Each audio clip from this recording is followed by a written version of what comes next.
news, keeping with the EV stuff. Now let's move on to Tesla. We haven't had a chance to talk about the AI day. I watched it twice and listened to I listened to it live.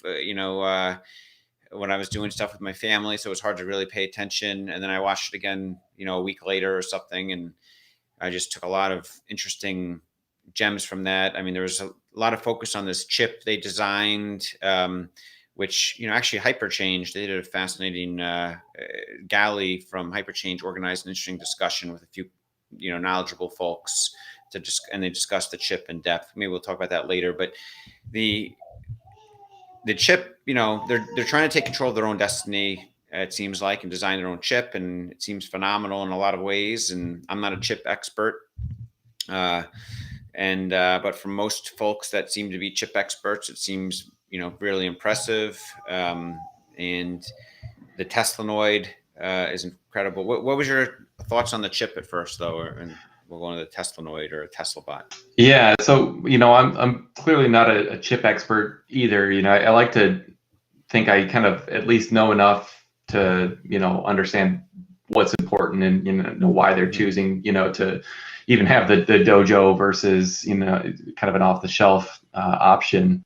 And honestly, that was the thing that kind of blew me away the most, was just how they kind of approached the problem holistically. How can we maximize the amount of compute while, enabling it to scale up across any size, and just like the ingenious nature of that cooling system. Dojo is something that they've been talking about for a long time, but I wasn't really expecting them to have developed a brand new chip that could scale up to be the world's, largest supercomputer. Yeah. I guess that was a possibility, but I just hadn't really thought it through. So I was super impressed, and I cannot wait for like a year from now when this thing is actually scaled up and running, and seeing how fast they can iterate on their feedback loops for FSD. So yeah, I was incredibly impressed by that, and to me it seemed like the sort of solution that could be sold to other entities or kind of sold as a AWS type of service. Potentially. So yeah, I thought that was really impressive in my mind. Yeah, it sort of helps cement the idea in my head that I've said before, like whatever XYZ company can do, Tesla can do better, So, right now this chip is like in early stages, their first like real push at like a Dojo chip. Maybe they'll iterate it over time, but it kind of seeds you with the idea that, as great as NVIDIA is, or these other, chip manufacturer, that maybe Tesla has a chance to do it better and succeed in a way that no one else has, similar to electric vehicles, or now what they're doing with autonomous driving, maybe AI chip designs, specific for neural nets or whatever, maybe they can do it better. It doesn't mean they are right now, but it just gives you that idea like, hey, Tesla's on a projection where they're kind of innovating so fast where they can maybe be the best in the world at this pretty soon. And it just kind of helps cement the idea that Tesla will be the biggest company in the world, within a matter of time, So it builds my conviction in that kind of thesis that I have, sort of the backbone of my personal savings is holding Tesla and for the long term. So it was really helpful. And then the droid comes out, and that was like, wow, like I sort of thought that maybe they'd have like a humanoid. Actually, I thought maybe we were talking about it 2 weeks ago. Like yeah. I was like, no way, that won't work. And everyone like poo-pooed my idea. They're like, no, you're crazy. Not gonna do anything like that. But yeah, sure enough, they didn't bring an actual prototype out yet, but they kind of announced their plans and put a few of the specs out. A humanoid as opposed to like a pet robot dog or something else. I mean, there's advantages and disadvantages, I think, in having a human robot, a humanoid or Teslanoid, I like to call it robot. I mean, on one level, it's like personable, can perform all the functions or a lot of the functions a human can, that has, 2 legs and 2 arms that the world's designed. We've designed our world for humans. And so why not build a robot that's like a human that can do the same things humans are already doing? And so that makes a lot of sense. Another interesting angle of the humanoid, I think, is that people, we're more likely to kind of personify these robots and like think of them as comparable to ourselves, versus like, you look at an insect, or, you look at a dog, you think of it, if it was a pet robot dog, maybe you'd think it's cute or what over time. But another robot like humanoid that looks like, someone like me, I feel like there's going to be a lot of people that develop feelings like friendships with these robots more likely. You just innately think of it more like yourself. And in the future, like maybe 5 or 10 years out, after they start introducing these to the public, they'll be like, instead of animal rights demonstrations, there might be like humanoid rights demonstrations. Like, let's give these robots rights, because there'll be videos of people like torturing these robots on YouTube. It'll be, and people are like, that's awful, how could you do that? And it's just, I think there's going to be a new world where you have like humanoids that eventually get some sort of rights when the AI catches up too. It'll be crazy to see this new world. That might be 2030s, but I do think we're kind of on that path with the humanoid robot. What do you think about the figure and the form figure of it? Yeah, so when we spoke last, I was I think dismissive of the potential for a humanoid robot, just because there are different form factors that are probably optimized for different jobs. The interesting thing, when you kind of read in between the lines of what Elon actually said, he was talking about UBI, Yes. and kind of how AI is going to leave a lot of people without a job. And he seemed to be kind of coming at it from the perspective that somebody's going to do this and do it well. We've got the backbone already in place to kind of train these as well as possible. So we need to do it in a way that is responsible and is not going to be, kind of damaging to other humans. So to me, it seemed like he was thinking kind of 10 years out, more so than he was thinking what are going to be the use cases and the profit margins. He's clearly not interested in that at this stage. I mean, it was really more of a, kind of a prototype ambition that they are hoping someone's to have going to do it 1 year from now. He was saying like someone's going to do it if we don't, and so it makes sense for them to just kind of do it, he thinks. Yeah. So the one thing that I think he was talking about leveraging a lot of the FSD, neural net training background that they have, already in place for driving, and how they can kind of utilize that to improve the brains, the software side of these robots, and that would really be their competitive advantage. The thing that I'm kind of curious about, though, is if you've got varied tasks, somebody who's like a robot that's working on a line in Fremont versus, some sort of like home assistant that's, doing various tasks, maybe taking care of elderly people or sick people and cooking, cleaning, that sort of thing. Or like a farmhand that's picking strawberries. Like, when you've got all these different use cases that are scattered, how do you, have the feedback loop to say what's a good job and what's a bad job? Right now that whole feedback loop is really automated with disengagements being reported to FSD or to Tesla, so that the software team can, kind of learn from those disengagements. But you're going to have different types of, disengagements, and what are you trying to optimize for, with what trade-offs for all the very different tasks that you could put this on. I think the training part of it is going to have to be different somehow, and I'm not sure, to what extent you're going to have other developers helping to kind of optimize different, goal objectives, or how much will Tesla kind of in-house, we'll do software for factories first, and then we'll do software for home assistants second, or something like that. I just don't know what that feedback loop is going to look like. Yeah, it brings an interesting question up. Yeah, I think they're building all the backbone technology for being able to do that right now with full self-driving. Like, once they kind of solve full self-driving, they'll have a more knowable path for solving these jobs that these humanoids can do for all kinds of things more easily. And I could picture, like, if they need real world use cases of people picking strawberries or performing a factory job, maybe they have some humans wear like a visor or some kind of glasses that have cameras around them, and they're doing stuff, and it kind of that way they can collect the data and model it into their simulations to train in a neural network for the humanoids to start doing.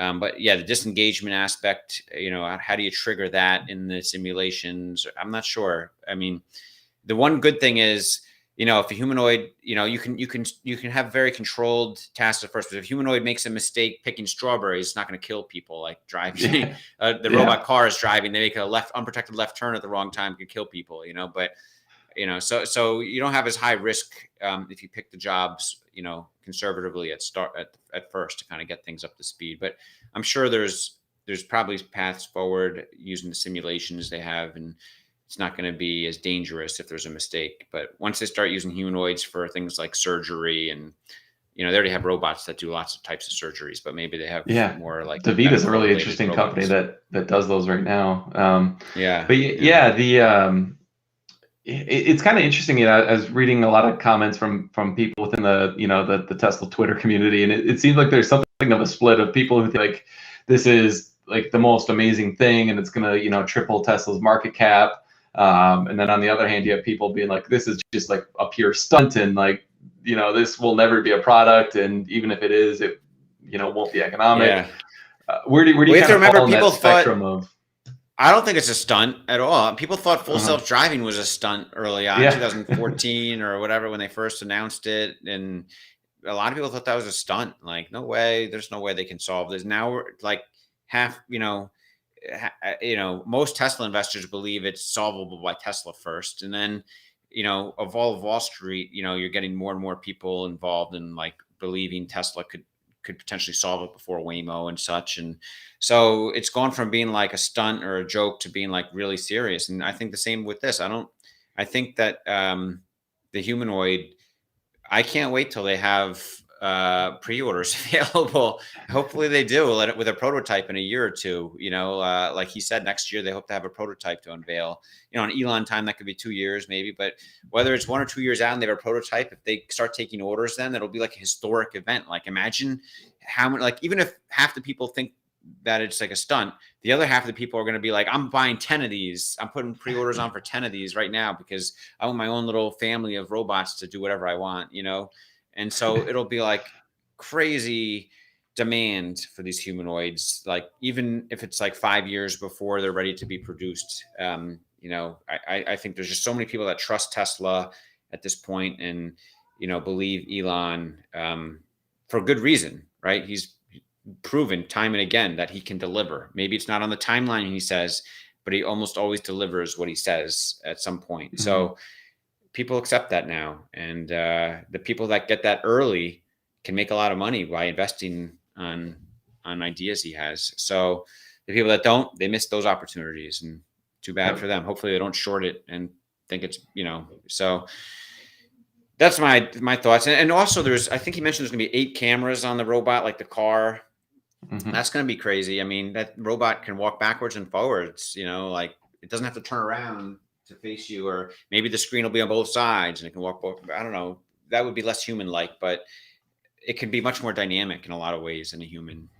Yeah, yeah. I'm gonna be very curious to see how they kind of handle the hands. I mean, I think the thing that's hardest to replicate is all the nerve endings we have in our fingers and the way we can kind of Yeah. finally do tasks from sewing it to like hitting with a hammer to Yeah. all sorts of things that are very kind of touch sensitive. And one of the things that he was talking about with Alien Dreadnought Factory, which Rob Maurer asked a great question about how much is this intended for internal use.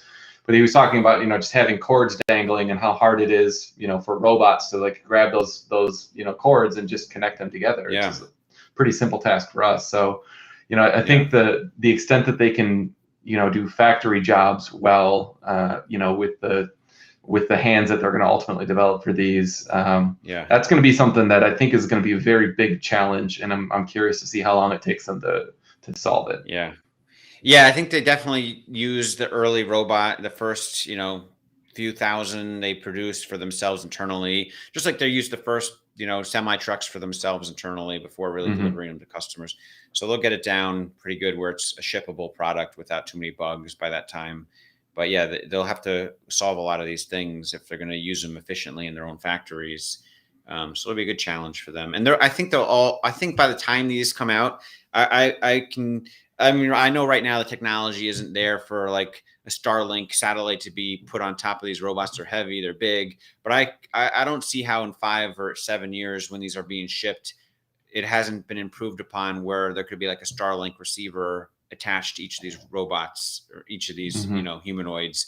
I would think that would be open up so many other possibilities with all of them Starlink connected automatically too. It'll be like Tesla could own the whole stack. Elon could own the software, and maybe he even like just leases the robots to people and doesn't like sell them, and so that he can call them back when he wants for like incredible tasks that they need done. Like he can just send an order to all of them through Starlink. Hey, come back home to start doing this. Maybe like people pay a subscription of $1,000 a month or $500 a month for these robot helpers, but Tesla, Yeah. Elon reserved the right to call them back on demand for a global emergency or to build starships quicker if they need it at some Yeah. point. So there could be lots of interesting business cases for this. I'm envisioning. Yeah, yeah, absolutely. But I think Elon isn't doing himself any help in kind of dissuading the opinion that he's like a character from like an evil movie. He's like building Yeah, rockets, and yeah, he's a billionaire, and now he's got a fleet of robots he can call to him at any point. It's yeah, there'll be yeah, plenty yeah. of I mean fodder that. for the Yeah, critics. yeah. I mean, if I was Elon, that's what I would do. I would just lease them all out, but have the right to recall them anytime I want to do whatever task I need. I want to commit them to. Because Hmm.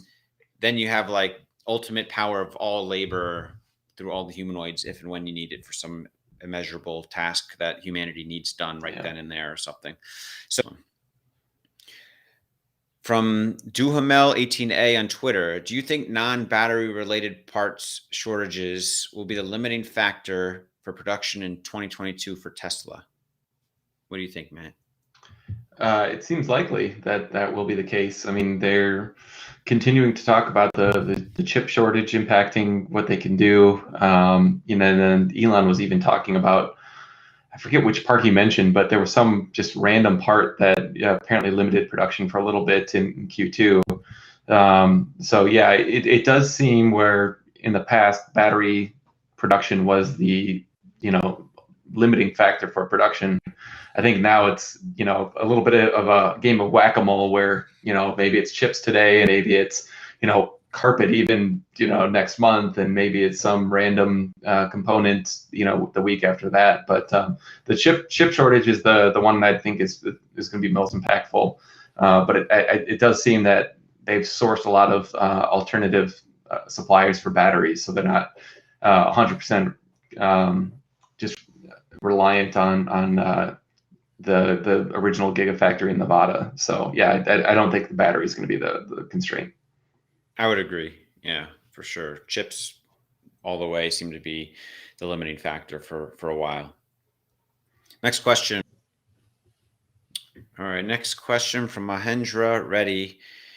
What do you think of the production ramp in Austin and Berlin, given the supply chain shortages? I mean, I think that they are going to make sure supply chain shortages are not an impact on on the initial ramps in Austin and Berlin. If anything, I think they'll shuffle their supply chain supplies to kind of be shortchanging Fremont and Shanghai and make sure there's enough supplies for Austin and Berlin to kind of ramp up and not have a limited amount of supplies be the limiting factor in Austin and Berlin for a while. I think they want to get Austin and Berlin kind of ramping up to 6 figures annual production capacity per year, as soon as possible. If I was Elon and senior management, I'd want those. That would be my top priority to get those fully functioning, sooner than later. I wouldn't want those kind of being stale and just sitting there with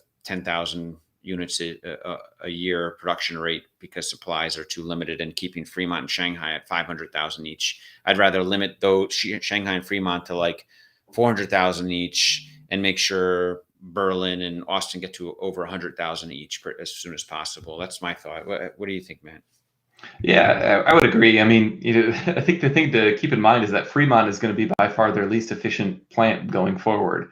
So, Yeah. if they do have some sort of bottleneck, I would anticipate they, kind of prioritize the higher margin products coming out of the Fremont or the Austin and Berlin plants. So Yeah. it's going to be a struggle. I mean, I'm not under any illusions that supply chain is going to be easy when you're doubling your manufacturing footprint next year. But I think it's going to be kind of a continuous struggle both between the supply chain, but also just getting the actual output up and running from those sites. I mean, there's still a lot of work that needs to be done at each of those plants to reach the full output, and that's going to take some time. Yeah. From Alex B, question for Emmett: do you feel any possibilities in Tesla leaps this year, or maybe other options? Yeah, I mean, Tesla leaps. They're so uncertain, I mean, Tesla's a 700 billion plus market cap right now. That's huge. 700 billion, like it's more than almost all the other automakers combined. And I know Tesla's not just an automaker, it does a lot of things, right? But until they actually kind of produce the robo-taxi, the self-drive, until they actually get it to quote unquote level 5 or whatever people categorize it as, where like a human can like totally not touch it and be very confident that it's going to work, where you can actually not have a human in it and be confident it's going to work, but maybe a human has to sit there at least because of legal reasons. But when it gets to that point where, Tesla is capable of driving fully by itself in a very safe way, even if humans still legally have to sit in it, I think there's a lot of risk in getting Tesla over $1 trillion market cap, anytime soon. I think it'll still happen, even if it doesn't happen until late. I think the fundamentals of just the vehicle, the hardware building and selling of Teslas in a vertical integrated way at good great margins over time globally. I think the market will love the growth of 50% a year in that for the next several years, and that'll get it to a 1 trillion market cap maybe in a couple of years. But $1 trillion market cap is like 1,000 stock price. It's not like you're not going to make a killing on leaps, buying those 2 years out for 1,000. This probably costs $200 or $300 just per contract at this point for a 2-year out leap on 1,000 strike call. So unless you think Tesla's getting to like a 2 trillion market cap or above soon, then I just don't see enough certainty in buying the long-term call options for Tesla anytime soon. I mean, I could be wrong. For me, it's just not the probability is just not strong enough for me to really invest a lot. I mean, I do have some in our fund. We do have a few of those in our fund in case robotaxi and all that does come to fruition as fast as many optimistic folks think, including me. I'm optimistic. But yeah, I mean, 700 billion. Once you talk about 2 trillion market cap, that's like the biggest company in the world. That's like right there with Apple, and I think that'll happen by the end of the decade for sure. Maybe 2025 even, but in 1 or 2 years, it's tough. Like we could be in for a range bound market cap of 500 billion to $1 trillion for the next 2 or 3 years even. So that's my thought. I think it's a very safe investment to own the stock, and there's a lot of upside potential. But the leaps, it's too risky for me at this point.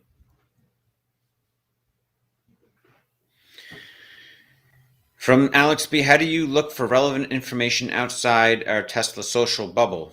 Good question. So a good question on that is someone tweeted, I can't remember the name of the lady. She's well known. I was watching it. Do you remember the name of the lady that someone tweeted? I responded to. No, I hadn't heard of her before. I hadn't heard of her, but I looked up. She's got like 100,000 Twitter followers. She's well known. She's done this, and basically, I'll tell you in a second. It's something Beckworth, I think.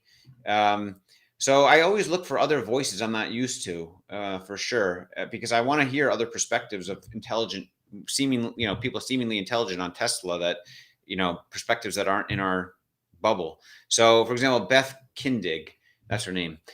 She's very well known in the venture world. Apparently, she made a name for herself, and now she has kind of a fund, and she's kind of putting her.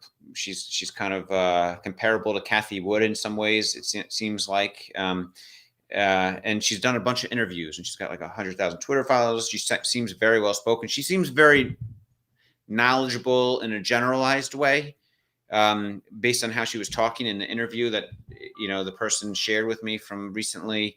And it was on the Good Soil tweet about it. They said questions, and one person asked a question about this. What do you think about Beth Kindig and this micro trends of growth stocks interview?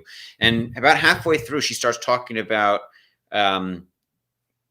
she sounded knowledgeable on Snowflake and Airbnb and venture capital, like stuff that aren't my specialty, but enough where I was like, oh, she seems like she knows what she's talking about. And then she got into Tesla, and she's talking about the self-driving. And she was like, yeah, Waymo's ahead of it. And I've heard other people that seem really knowledgeable, and we'll get into like the HyperChange interview too soon, maybe about that. And I've heard other people that seem very knowledgeable in a lot of things, then talking to like self-driving. And I'm not saying we're an expert, but I feel like we've spent many hours studying the self-driving just by default of being so invested in Tesla that maybe I am an expert compared to regular people, but I'm not an AI driving engineer, self-driving engineer by any means, but neither does she. But she can talk like she is. And she was talking about how all of a sudden she threw in the phrase like, yeah, Teslas are not going to get there until, 5G is a thing for every car, because the edge computing needs to be connected real time with the cars for the self-driving to work. And I was like, what, where did she get this from?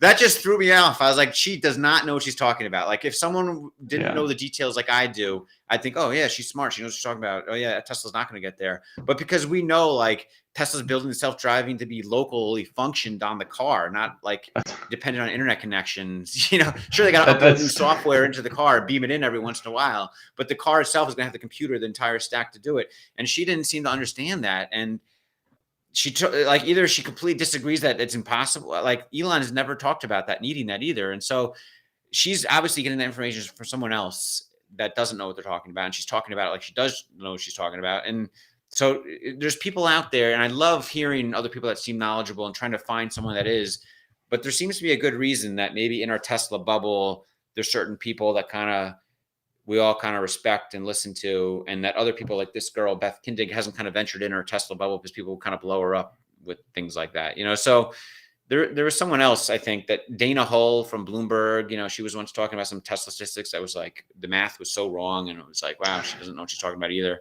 So I do love to hear perspectives, and I want to find the holes in those other people's perspectives. I'm like searching for it, and once in a while, maybe I find someone outside the Tesla bubble that does seem to know what they're talking about, and I can't find a hole, and that just fascinates me, and I keep studying them more and more, So anyway, that's my thought. That's my anecdotal story. Matt, do you have anything? Yeah, I mean, I think you and I are both probably, well known for being well within the social bubble, but, at least for me, and I know you do the same, but I look for a lot of my like data inputs are coming from outside that bubble. So I'm listening to, podcasts that a lot of people probably haven't heard of, just to kind of, round out my knowledge set in other areas that have nothing to do with Tesla. Because, Tesla's not going to be the thing that kind of drives our fund's performance for, the next decade plus. So we need to be more than kind of a one-trick pony. So, I'm always looking for what's kind of the next thing. And, it's a lot of times it's my experience as a customer with something, did it go well or did it not go well? Or just, trying to continuously educate myself. But then even within the Tesla investment, I'm looking at what the short sellers were saying. I mean, it was probably they had better information or more of a realistic viewpoint probably in 2019 than they do today. I think they've become a little bit more delusional lately. Yeah. I spent a lot of time reading through like the Tesla Q blogs, and just they had some points that I think were reasonable to consider then. And I'm always looking for the right answer, not for just the answer that kind of conforms with my preconceived, ideas. So I think it's important to kind of get outside yourself and get outside your comfort zone to really refine your thoughts. This brings up a good point. I don't know. I'm sure a lot of folks here know who Gally is from HyperChange, and he has a YouTube channel. He released a really interesting discussion yesterday with James Wang, Naveen Rao, and Dylan Patel, very knowledgeable people on chips and semiconductors and AI software and all that, to discuss AI Day from Tesla. And, I feel like I've worked hard, like Nassim Taleb talks about, like the most important thing you can do is try to improve your BS detector, Yeah. smell.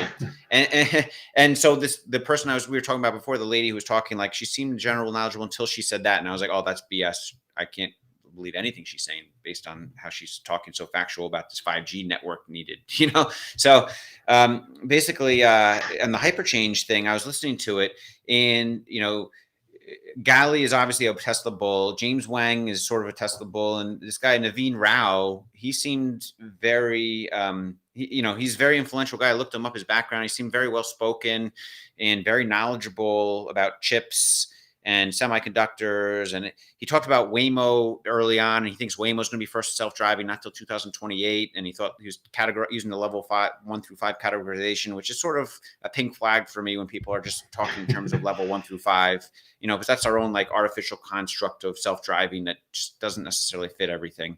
So that sort of raised a pink flag already when he was talking about that early on. But then the more he talked, the more, and everyone else like James Wang and Dylan Patel and Galley, they didn't really question him.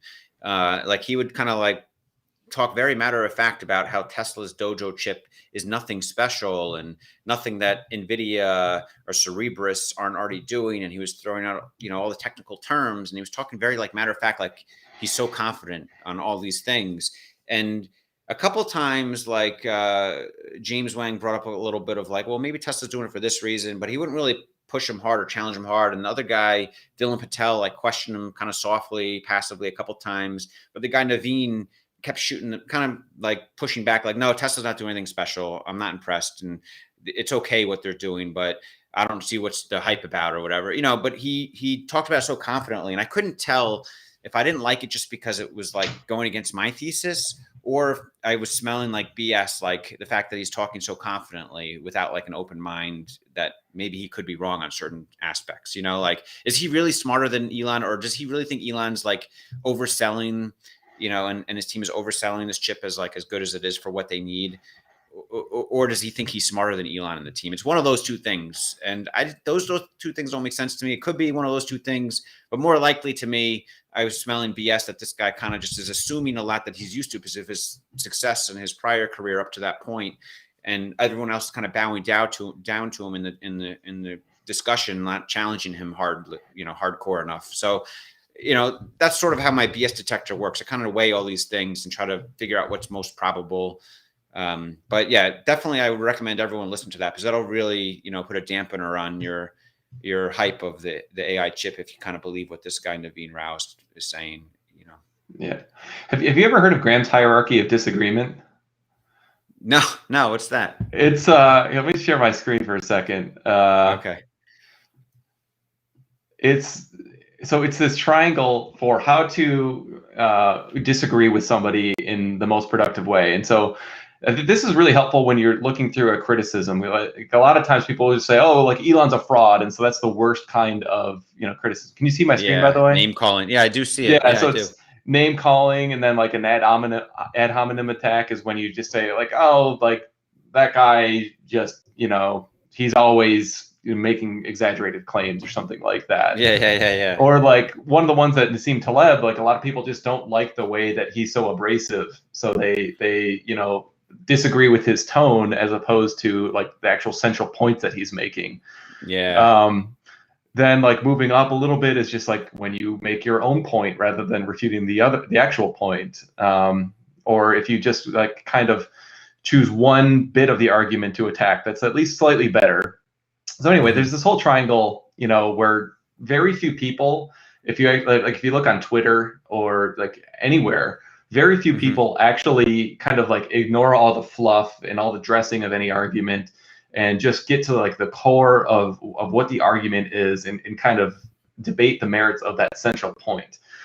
So a lot of times I kind of go back to this. I used to have a print off of this on my desk so that even if somebody's super abrasive, they can have a point. And so a lot of times I've got to kind of check my gut reaction to somebody and focus on like the core facts rather than just the tone or, wanting to just state my opinion rather than actually hear and listen to what that other person is saying. So I recommend people use this. It's Graham's hierarchy of disagreement. It's really, really helpful.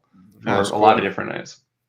Yeah, no, it's interesting. I should try to apply that to listen to this hyperchange discussion again and apply it and see how they kind of disagree on these or how there's only a couple of disagreements of what the guy Naveen Rao says, and they're very kind of passive, but some of them seem central to his argument, but he kind of dismisses it in different ways.